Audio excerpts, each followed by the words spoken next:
E360 TV proudly presents messages of inspirational stories. Live streaming now to millions of devices, including Roku, Apple TV, Amazon Fire TV, Android TV, YouTube Live, Facebook Live, with your host, Donna Guimwa, producer and host, Jim Grant, producer and host, along with Michaela Vidal, administrator and host, and Gaia Guimwa Balconi Wada, editor-in-chief.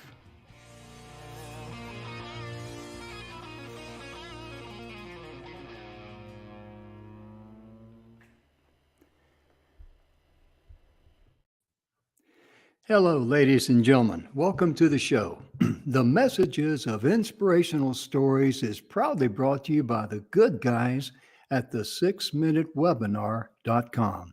The 6-minute webinar, as I shared on an earlier show, I think it was Monday's show, with Rick Cesari, who's a good friend of ours. He's been on the show many times. Rick is a marketing guru. You may have heard of GoPro cameras. You may have heard of the George Foreman Grill, OxyClean, all those great TV promotions. Rick Cesari was the gentleman behind it. And Rick told me, he says, Jim, he says, I hear you talk a lot about the 6-minute webinar on the show. And he says, webinar, I just never could, connect it. So we walked him through the 6-minute webinar, and he was just simply blown away.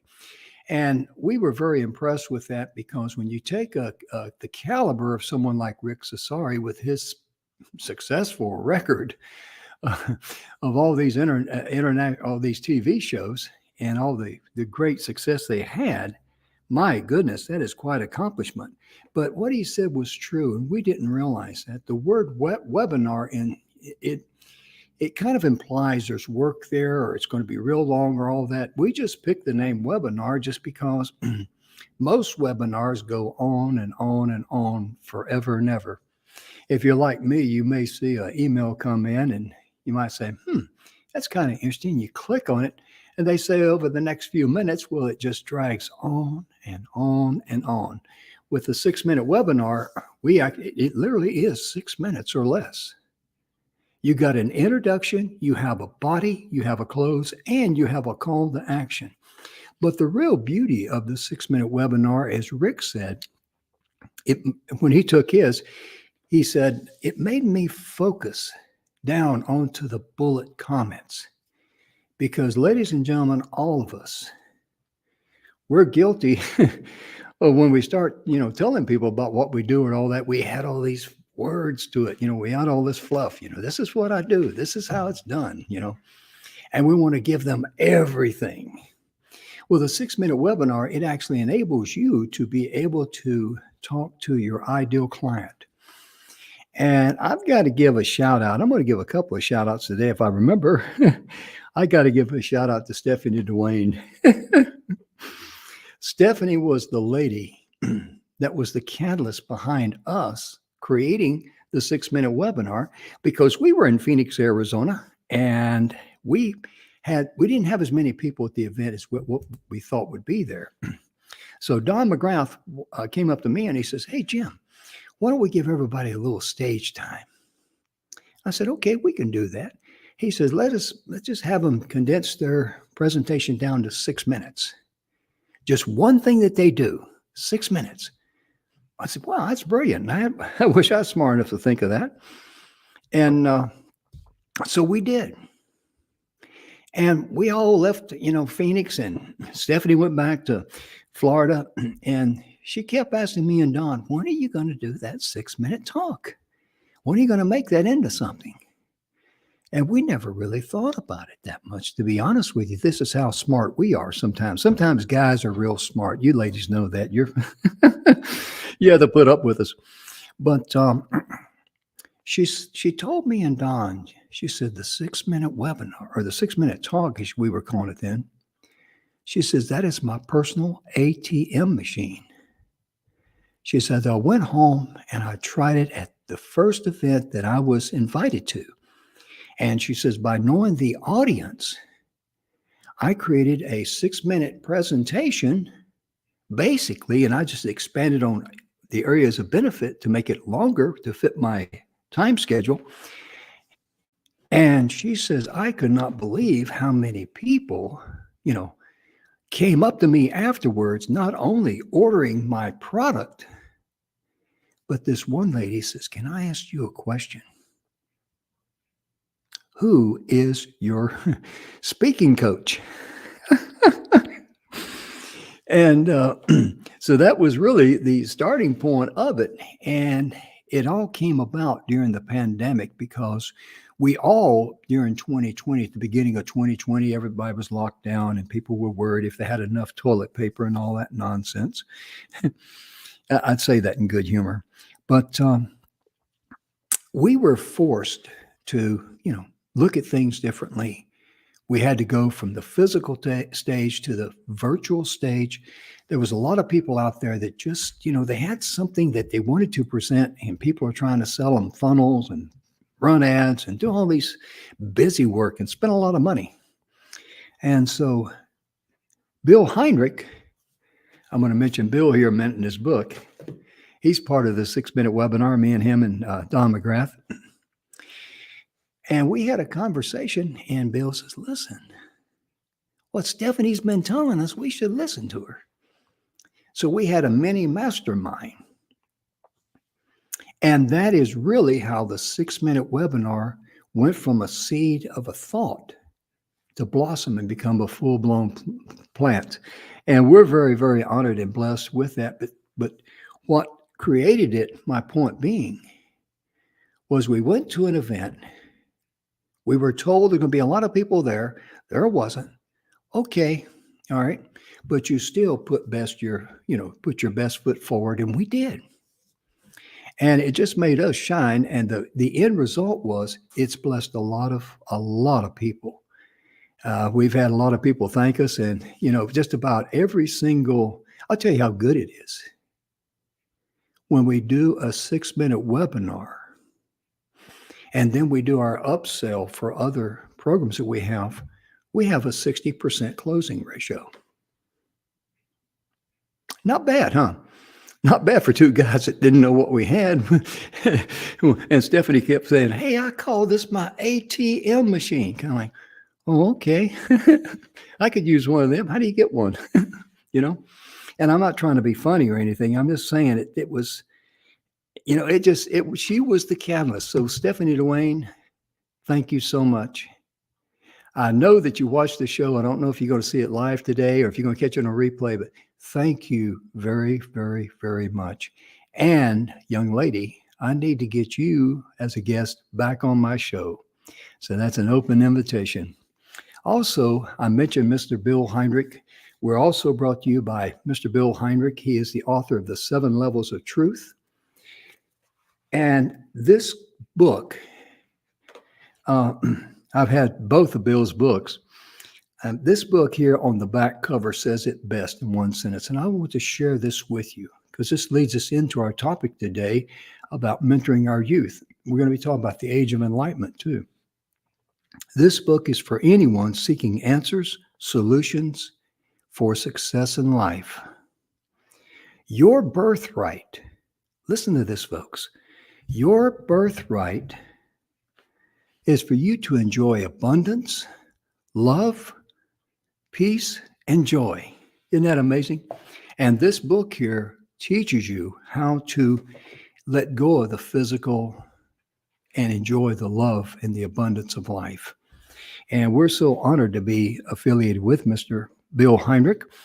And Bill and I, we do the radio show together, and we're just, it's just really a blessing for us all to be able to share our blessings with others. And that's why we're here on planet Earth. It really is. And I wanted to give another shout out to people. I want to give a shout out to some folks that never even get a decent thank you most of the time. And this is going to shock some people when I say this, but I want to give a shout out to all of the men and women who work in fast food restaurants. Think about that for a moment. They wait on the general public. A lot of people are not grateful. Some people may complain because their Frenchy fries are not are not perfect or something like that. And do you folks that work in fast food restaurants, bless you. There's been many times when I've been on the road that I didn't have the time or didn't want to take the time or didn't want to stop and, eat at a restaurant and get lugged down. I'll just stop in there and pick up something quick. And, you're very cordial to me. You're very nice to me. You thank me. And, I just want to give a shout out to you. So the next time you go into a fast food restaurant or you walk in or you drive in, whatever it might be sure and say thank you to the person that's waiting on you.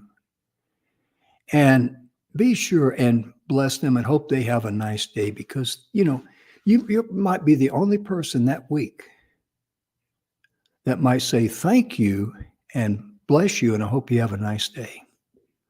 Think about that. It reminds me of a quick story, if I may share this with you. I was traveling back from Phoenix, and because we go out to Phoenix quite a bit, and I like to drive. I don't like airports. And anyway, I saw this sign on the way back, kept seeing a series of signs. I'm traveling down the road, this little place. It was a restaurant.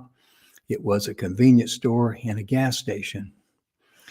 And they kept talking, each sign was a little different, advertising their business, but on each sign it had clean restrooms. Right across the bottom, clean restrooms on every single sign. So I figured, well, I'll stop in there. It's a small business, and I'll be glad to, give my business to them, what little business I was going to give to them there on the road. And I stopped there, and I got gas and parked my car out of the way. And I went in, used the restroom, picked up a couple things, and I came back to the counter to pay for them. And there was a lady standing there, and she was very nice, and we, just exchanged, a few little nice words to each other. And then I looked at her and I says, "Ma'am, I'm very sorry." And she looked at me like, "What?" And I says, "I saw your signs, and every one of your signs said clean restrooms." "Well, ma'am, I didn't get a chance to clean the restrooms because I'm in a hurry." And she immediately burst out laughing. But then she said something that kind of, I wasn't expecting. She said, "Sir, I want to thank you for that laugh." She says, me and my husband, we own this place, and I work here 7 days a week. And she says, "I haven't had a good laugh all week." And all I was just wanting to do was just, put a smile on her face. And that's why it's so important for us to keep our sunny side up in life. And on this show today about mentoring our youth, I'm very much concerned about them because I'm also on the board of the International Youth Summit. It has over 100,000 young people around the world. And I've been on their broadcast. And one of the most common things that a lot of the youth use as a reason that's holding them back, they say, "Well, I'd like to do this, but I don't have any money." Money is not the reason. Money is the excuse. Now, I know when I say that, a lot of people are going to say, "Oh, come on, Jim. You're going to be kidding me." But no, I'm very, very serious because once you convince your mind that you are enslaved because you're poor, game over. Your mind will not allow you to fail. Whatever it is, we've all heard the saying, I think it was Henry Ford. Many people have said it. Henry Ford gets credited with it. It says, whatever the mind can conceive and believe the mind can achieve. That's also Napoleon Hill. He made that very important. But the thing that we got to remember is whatever we believe to be true, our mind will make sure it's true. Our mind will not let us fail reaching our goal. And when it comes to the age of enlightenment, I was on invited to be on a young man's podcast here. Oh, I think it was before Thanksgiving. And I really enjoyed it. And he wanted me to be on his podcast to help him a little bit. And he saw me on TV and he said, wow, if I get this guy on there, it'd be a plus for my podcast. So I was on his podcast and I sincerely hope that I blessed his podcast and all of that. And I shared with him, the age of enlightenment. And that's a very interesting period of time because right now, ladies and gentlemen, we're seeing that pop up all over the world. Young people are saying, wait a minute, there's got to be something more to life than this. Because when you think about our youth today, especially here in the United States, we all know what they're being taught, what they're being told, and all that. But let me ask you a question.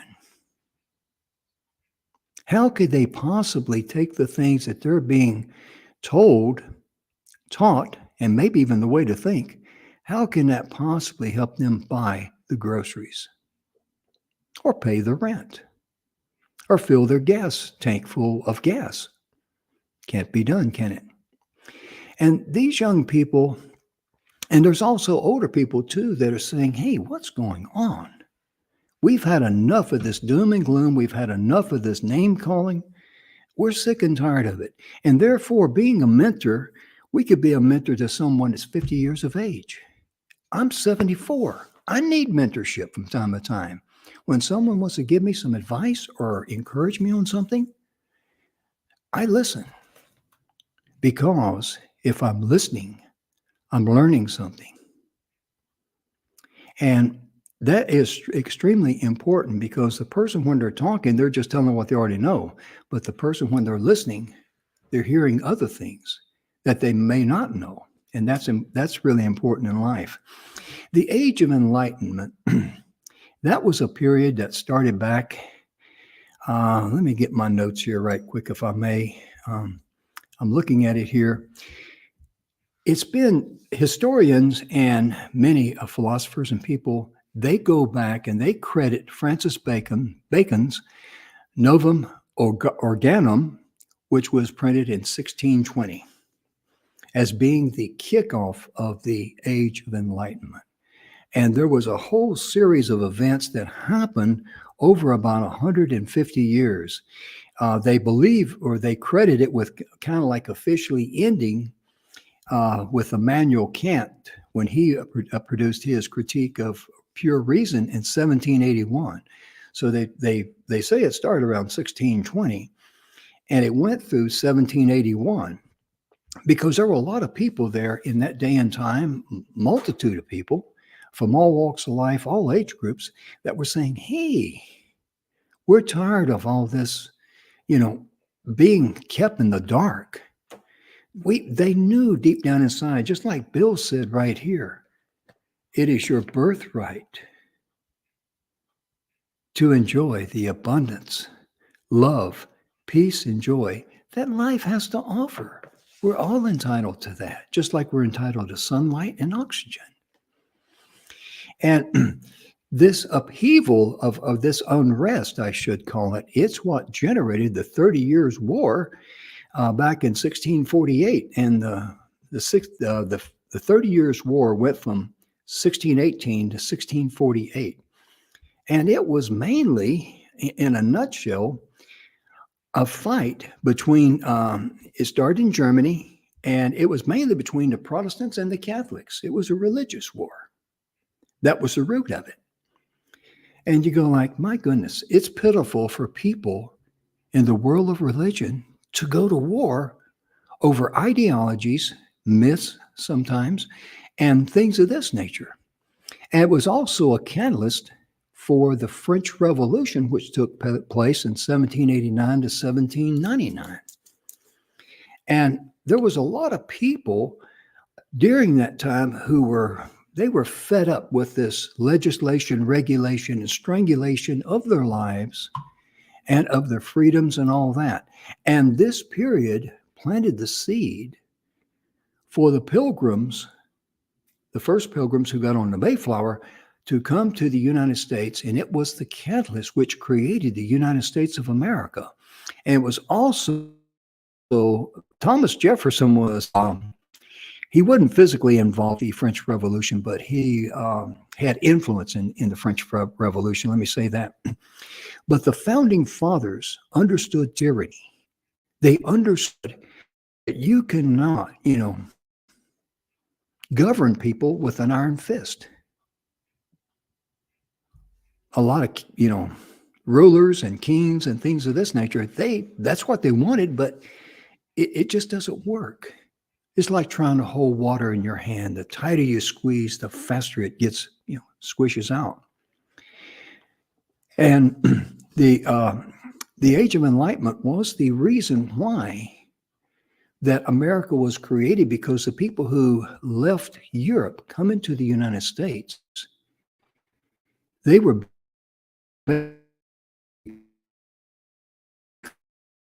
come to live a life of joy and abundance and love. That is something we all want and we crave, right? Everybody wants to be loved. And that is something that it really was the catalyst there. And I'd like to share a little bit about good writings here, which falls right in place. Let me pull up his, I got a banner here. I'm working by myself today, so please bear with me a little bit. Those of you that follow the show, you've heard me talk about Earl Nightingale, The Strangest Secret. And you can go on YouTube, The Strangest Secret by Earl Nightingale, and you can listen to what Mr. Nightingale has to say.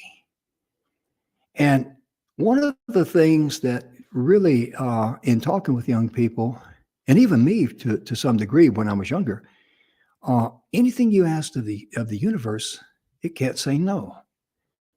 And think about that for a moment. Whatever you asked of the universe cannot say no to you. Remember I said earlier that your mind, whatever you conceive and believe in your mind will not let you fail. If you're focused on, I can't do anything because I don't have any money, well, you'll never do anything, because your subconscious mind doesn't know the difference between good and bad. It really doesn't. It just says, hey, you're telling me you're not, you can't do anything because you haven't got any money. I got to keep reminding you, you don't have any money. You can't do that. That's just the way the world turns. That's the way our mind works. And in The Strangest Secret, and if you live in a country where YouTube is not available, do a search engine, The Strangest Secret by Earl Nightingale. You can download a PDF file, and the PDF file is verbatim, because I have it too, exactly what Mr. Earl Nightingale says there in The Strangest Secret. But to talk about the mind a little bit, he talks about, and he uses the example of the farmer and planting a crop in the field. He says, picture your mind being like the fertile soil. It doesn't know good plants from bad plants. It can't tell the difference between a crop or weeds. And he said, and if I remember correctly, he says, if the farmer plants corn, the fertile soil has no other prerogative but to do what? To grow corn. On the other side of the coin, if the farmer plant a deadly poison, nightshade, guess what the fertile soil will produce? The deadly poison nightshade. And he says your mind works pretty much in the same way. Whatever you put in it, it's going to give out. It's going to produce. So that is why it's very, very important for us to keep our mind on the things that we want and keep our minds off of the things that we don't want. And in this day and time, people all over the world, all ages, I don't care if you're male, female, black or white, it doesn't matter. I don't care if you're rich, or poor, whatever. I mean, when the young people there mentioned to me when I was on the broadcast, we were taking questions and all, and they were saying, well, I'd like to do this, but I don't have any money. I said, well, I grew up on a farm in North Carolina. My dad planted cotton and corn. We never had much money. But in fact, I didn't know we were poor till we went to town. That's a true story. It's kind of funny in a way, but it's true. But what we were rich in were the things that money could not buy. I grew up in a very a loving household. My mom and dad, the guy to say, I liked him by his actions. And we all know that action speaks louder than words. My aunt, very, very special lady to us. We all loved her. I remember one time I went to Aunt Bee's house and I did something I was not supposed to do, and she spanked me. And being a young and dumb kid, I made the mistake of coming home and complaining to my mother, Aunt Bee whipped me. The very first words out of my mother's mouth was that, what did you do? And by then, my little young brain's going, okay, I don't think I should have said that one. But, it's just, money is just it's a tool that you use.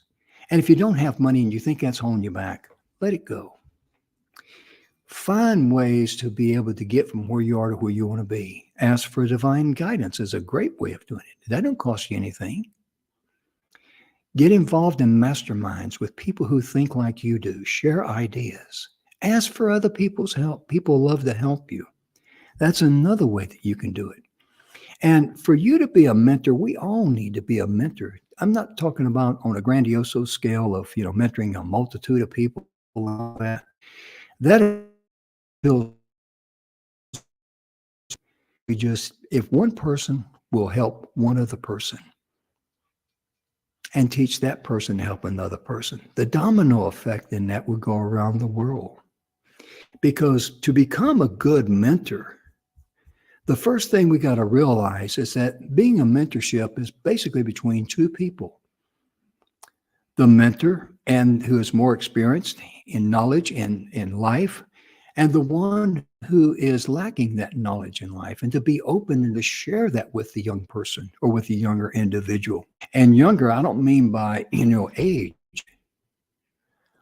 I'm young in a lot of things, mentally. And there's a lot of things that I'm open-minded to learn because I don't know. And therefore, a mentor that may be half my physical age could be a blessing to me.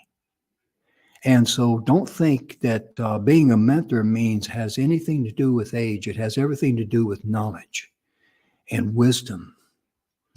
And to be a good mentor, you got to be able to invest in someone. Invest your time. Ask them questions. What is it that you want to accomplish? What is holding you back? What is your dreams in life? And it's so important because once you have that type of information, then you can know whether or not you can help that person.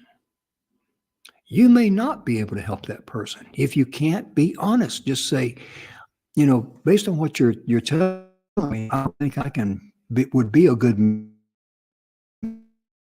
for you. Find someone that I know that could be a blessing to you and go the extra mile. Find that individual and help that individual. Because everything that we project, whether it's good or bad, is going to be reflected back on us. It's kind of like the old saying, the Bible talks about it too, that you reap what you sow. Very, very true. Very true. So therefore, even though you may not be able to help that individual with what their needs and goals and wants and desires are, but if you introduce them to the person that can help them, you're going to be blessed. For example, I had a young lady contact me, and she wanted to talk to me about physical abuse, living in a volatile environment. And I told her, I said, I got to be honest with you. I don't have any experience in that. I don't have any education. I did not, experience that anywhere along in my life. In my home, I like peace. I like quiet. And I want to relax because that's what home should be for all of us.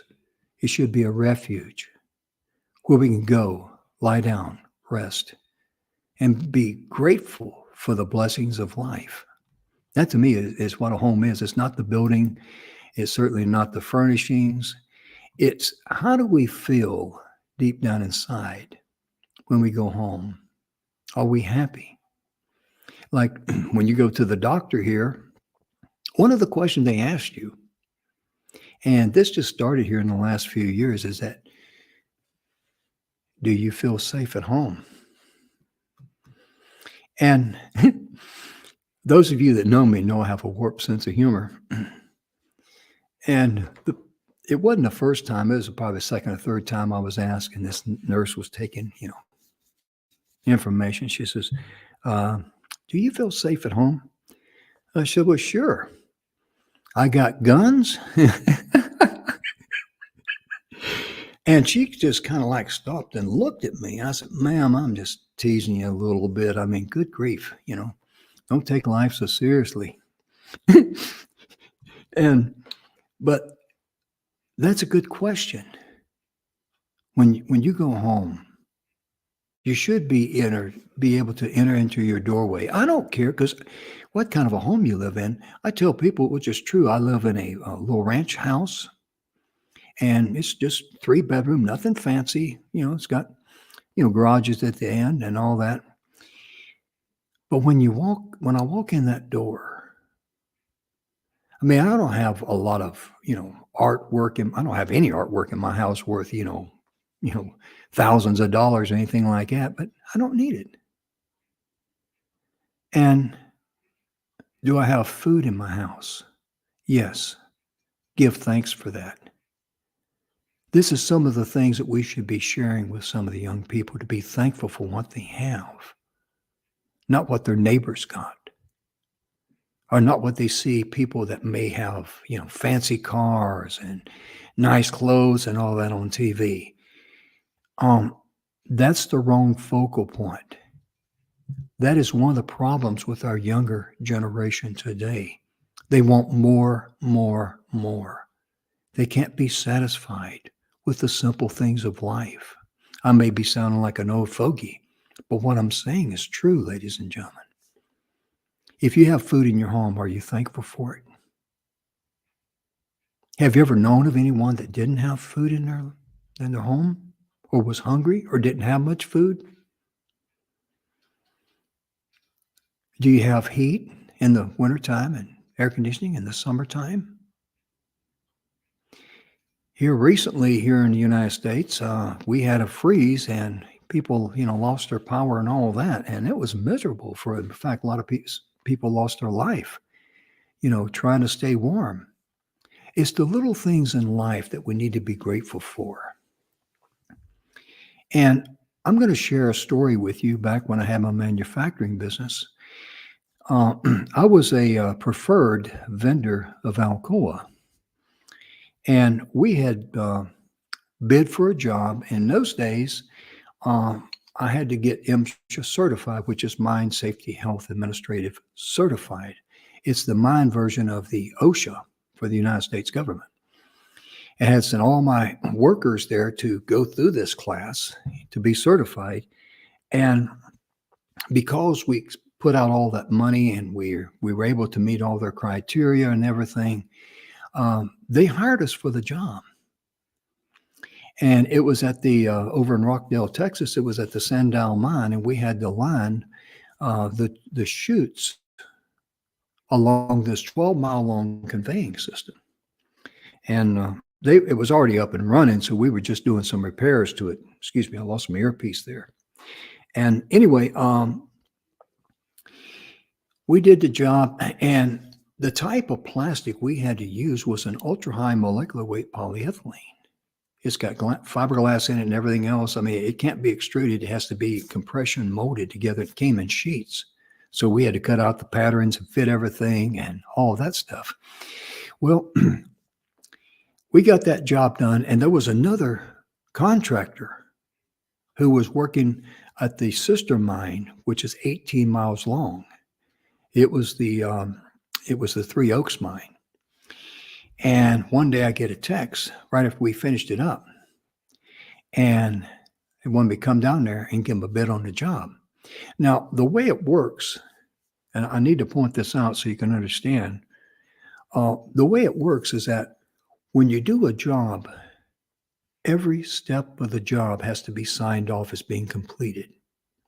And then when you do complete all of the jobs inside that contract, then the supervisor will sign off that this job on this purchase order has been completed to standard. Okay. Then you can submit your invoice, and it takes 5 to 7 working days for the invoice to get input into the system. And then on the 60th day from the time it gets entered, a check is automatically cut. And I had to get the type of material I needed, I had to deal with a brand new vendor. I had no track record with them. All the thing had to go on was my credit report. And okay, this guy looks pretty good. So he sent me a truckload of material, and that was pretty expensive. Let me just say that and leave it there. Trust me when I say it was expensive. My goodness. You can almost buy, well, you could buy a house for that, really. Anyway, I get the text. They want me to bid on this job, and I'm thinking, oh no, because I heard they were having problems down there. I didn't know what. And so I sent a bid in. I put it a little higher than I normally would because I really didn't want the job, because I didn't have the money in my cash flow to pay for the first shipment. You already know where I'm going with this. And I immediately got a text back after I faxed it over there, and it says, when can you start? I'm going like, oh my gosh. I immediately called the guy and I says, I got to order the material, and we're still about 35 or 40 days out from getting the first paycheck in from that 60-day time frame. And I thought, man, oh man, oh man, oh man, what am I going to tell this guy? And I got up one morning and I had to place that order. I had no other place to go to. It felt like I had a noose around my neck. And I remember it's about 4:30 in the morning. It was still dark. I walked outside and I was drinking some coffee, and I'm going over this in my mind. How am I going to deal with it? What can I say? How can I? And fortunately, I had communicated with the guy and told him about, how the 60-day time limit would work. And I could send him, payments, increment payments, because in business, when you're dealing with these big companies, your money is always tied up because it's purchase orders. And basically they work off of your money at 0% interest, to be honest with you. And all of a sudden, this thought came to my mind. And that thought said, it wasn't any words now, it's just a clear thought. Do you hear the birds? And I stopped and I listened to the morning birds. Like I say, it was still dark outside.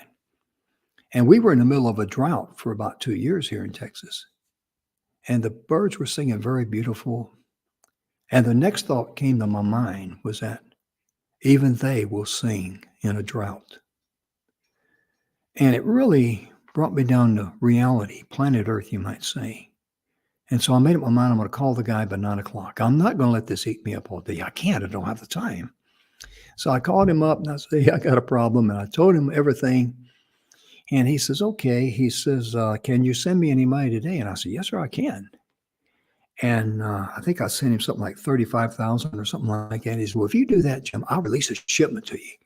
I'm like, wow, here I beat myself up all night long, worrying, shows you how smart I am. But my point being, in your drought in life, do you hear the birds singing? Think about that. And when you're dealing with young people, or you're a mentor to someone, when I say young, I'm talking about, mentally. Ask them and see if you can connect with them. They're happy for what they've got. That is a foundation to build on. It truly is. Because I think, sad to say, I think we all know people that would grumble playing every day of their life. It's kind of like that old joke about the wife and husband. They've been going to counseling. So the counselor, he brings them in one at a time and talks to them. And the counselor's sitting there and he has the wife in there and he says, did you wake up grumpy this morning? And she says, no, I let him sleep. But it's so important for us to be able to communicate with people out there because people are hurting today. People are frustrated today. People are looking for a light in their life. Because deep down inside, they know that they know that they know that something is out of whack. They're looking for the bright light. You and I, individually, one-on-one with others, we need to be a bright light with others. We need to let them know, hey, it's okay. You're going to make it. Don't worry about what you see on the news. Don't worry about what's being, vomited onto society. Don't worry about that. Because no one is in charge of the heartbeat in your veins or the breath in your lungs, except, as I like to call him, the Señor in the sky. And if you can get that foundation started, then you got something to build on. Have them make a list of what they're thankful for, that they're glad that they've got. They may need some encouragement on that. They may need to say, well, do you have clothes, shoes? Well, yeah, like a lot of young teenagers. Well, yeah, but I mean, you're not entitled to those. Those are a benefit and a blessing in life. But what you are entitled to is to enjoy the love and abundance of life. And you need to raise your standard up above what I call the muck and the mire and the trash of life. Because when it comes to our young people, that's our future. And if we invest in our future, we have left this world a little bit of a better place than what we found it in. That should be one of our goals in life. It really should be. And individually, I go to a Christmas Eve service, and I really like this one we go to. It's with my daughter and all. And the preacher, I guess you call him, I don't know what his title is, preacher, minister, whatever. He starts with one candle. And everybody else has a candle. And we're talking about hundreds of people in this building. And he says, this one candle will light everybody's candle. And he said, when you light your candle, let the flame be up and you hold your candle at an angle like this. And then you light someone else's candle the same way.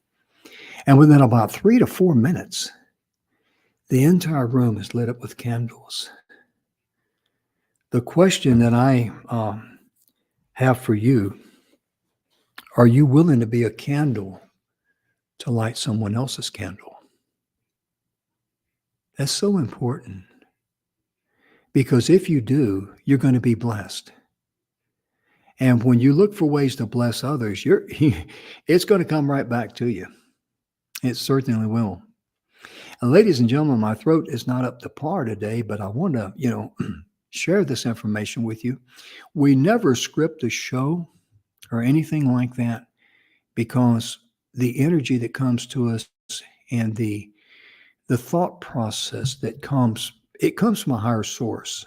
And you've heard me say this, those of you that follow the show, is that we know that we know that we know that when a thought comes to us and we share it, there may be just one person out there in TV land that needs to hear it.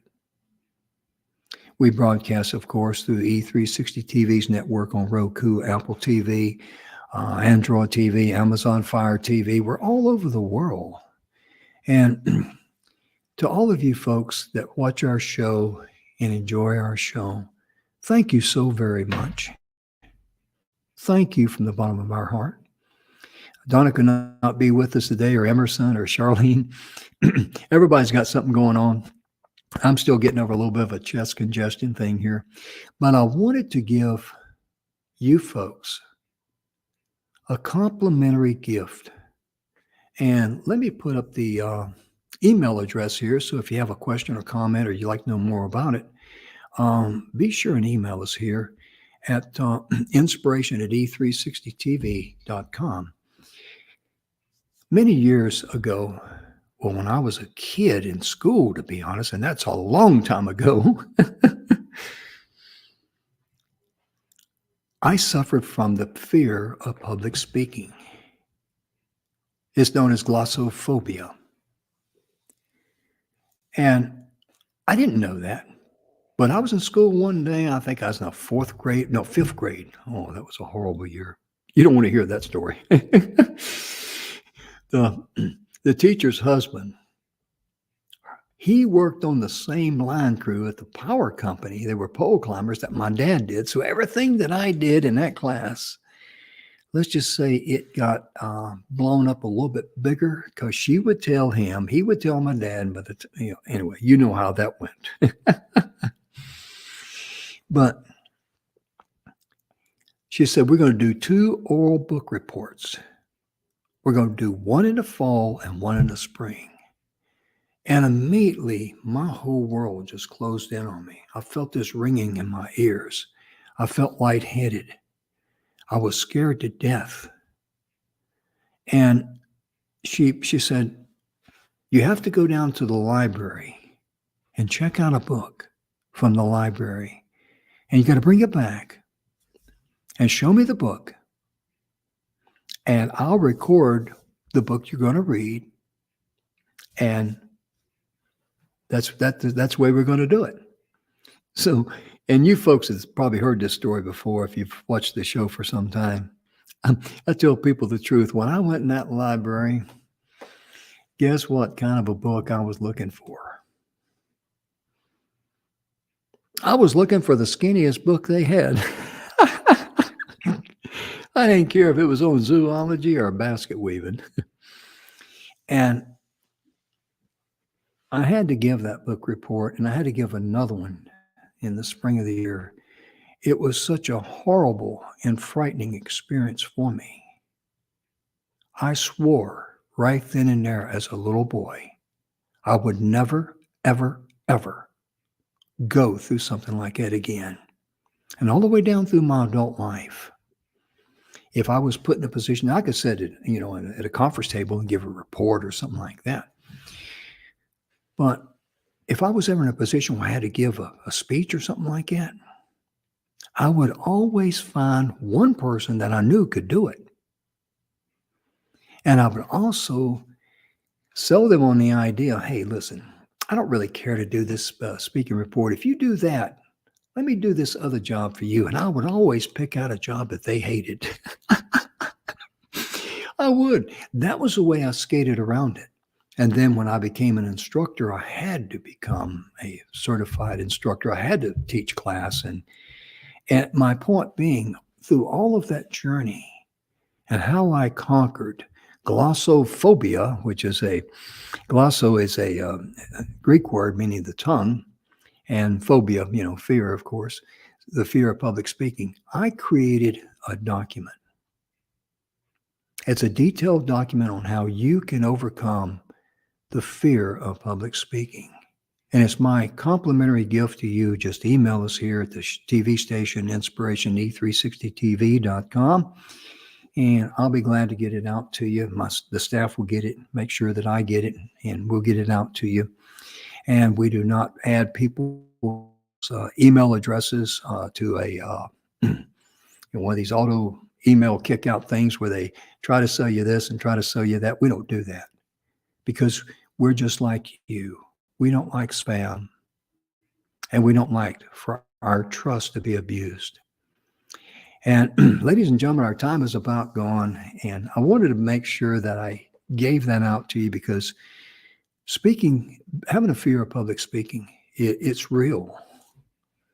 I know how that feels. And if you need to, or if you would like to become a speaker, but fear is holding you back, let go of it. Because I teach more in that document that I give away for free. It's in a PDF file than some of the gurus on the internet that they sell. Because I've got skin in the game.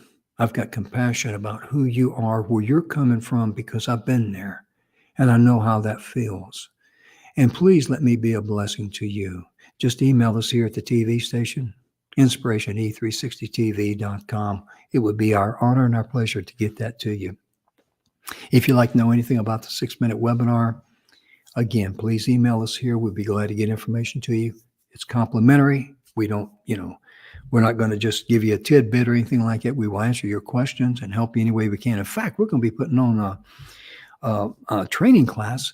And for the first 5 people who ask for that training class, you will get your 6-minute webinar compliments of our TV show. In closing, ladies and gentlemen, let me humbly say, be sure and love yourself first. That is the most critical thing that you can do.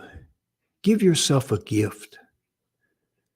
A lot of people don't feel like they're worthy. And that's sad, because you are worthy. You're very worthy.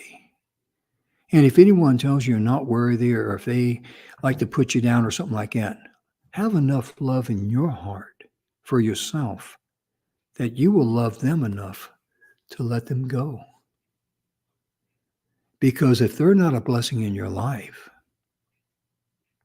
let them go. I'm not trying to sound cruel. I'm just trying to be realistic with you. Because if you let them rent mental space in your mind, you're allowing them to enslave you. And that's not right. That's wrong on all fronts. So therefore, be sure and love yourself first and foremost. And give yourself grace.